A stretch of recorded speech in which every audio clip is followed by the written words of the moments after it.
Matodzi, you were dying for a small business ministry. Are you celebrating today? Absolutely. Well, we definitely agitated for the establishment of that ministry. It's definitely, yeah.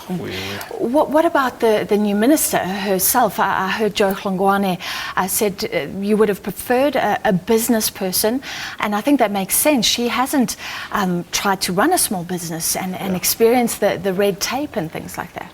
Well, yes, we would have preferred that, but we are not unhappy with her. We think that she's energetic.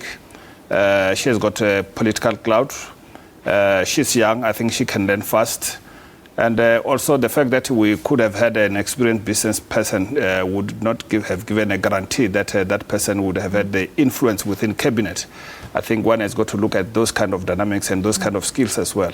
She is seen as someone with clout. Yeah. The big concern has been that this could lead to more regulation when that's the big problem that small businesses face. Do you think we can do it? We can cut red tape? Well, we don't agree with that view, because people who are arguing that there would be over-regulation don't give a suggestion in terms of what should be done about supporting and promoting small, medium enterprises to make them to perform better in the economy of the country. So I think that's a theoretical concern. I think we are happy with what and we believe that the minister will. From the NAFCOC point of view, our intention is that instead of the minister allowing the minister to push all the programs and the policies downwards, we'll try to do pull from the bottom and make the delivery more effective and more efficient. Well, what should she be focusing on? Because these tiny businesses in townships that need help, they're more viable small businesses? Well, I think first and foremost is to try to put the support programs together.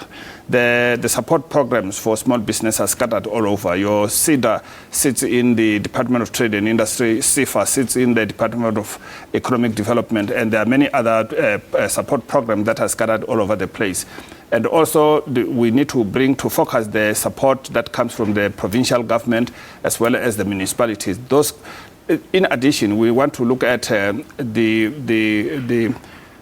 support of the business incubation programs in the country. Small business people are left to their own devices. We visited Indonesia a while back, and we found that the growth of that economy it's based on the incubation programs that is done from different levels. Even their universities are, have an obligation to have some support programs. You get mentoring and finance and all of that. Absolutely, yes. What about the other appointments? Let's talk about Nhlanhla Nene. He seems to be respected, but will he have the clout of Pravin Gordhan, who's had to make some very unpopular decisions, like telling ministers to cut up their credit cards and things? Well, I think so. I don't know him personally, but what I've heard of him, it has always been very positive. One of our colleagues traveled with him to South Korea recently, and he brought back some very good impression of him. And what I've heard about him from other people also, it's very positive. I think he has got you see, in government position, it's not so much about your technical knowledge and your experience. It's also just the political influence that you can have in order to influence things to happen. Relationships. Relationships, yeah, because the department, really, the delivery is run by the Director General. The minister is responsible for the politics of the department. I think he has that clout, and I think he has got a good relationship with the president, and he has got good president. I mean, some of the business people that I've heard talking about him is that usually when the Minister of Finance makes the budget speech, they usually go to Minister Nene to get the explanation about the details, and he's always accessible. And so I think that's a good sign. That's very nice to hear. Now, what about a much more controversial figure, Joemat Petersen? And some people are alarmed that she's in charge of energy, given her track record. I think until the president of NAFCOC, Joemat, and myself went to meet him with we also were alarmed about her to a large extent. We had tried for more than 6 months to try to negotiate a meeting with her, and we just were not succeeding until we used some backdoor means to meet her. And ultimately we met her, and after some 1 hour of discussion with her, we came out with a different impression of the woman. Certainly she's bright, she's very energetic.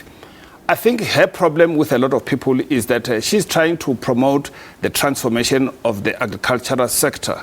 And it is full of controversies because it has got a very massive, very strong vested interest. And to try to transform that, one has got to hit on some problems. If you look at the fish... But now energy, so she's moving to energy where you will have these vested interests as well. Do we do our energy mix focusing on coal or renewables? And how do we get these power stations going? Well, the energy may not have as much strong vested interest as in agriculture, because if in agriculture you need to realize that that's where the Africans, the rich people are entrenched. Whereas energy at the present moment, it involves a whole lot of other investors from different parts of the world. I met an Indian guy just about 2 days ago and so on. So, except that agriculture is different. There's a strong vested interest in agriculture. Very interesting perspective. Very quickly, your thoughts on Ramatlhodi as our new mining minister, which is also one, he has experience. He has been a premier of a province. He has spent time in parliament.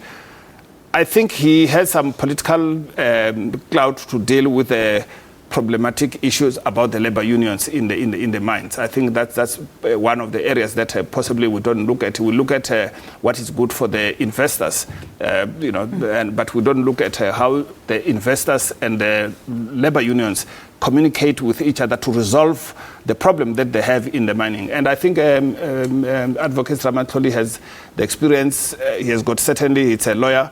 And I think he has got a political sophistication to be able to handle that. I'm hoping that I think the test is going to be in the pudding.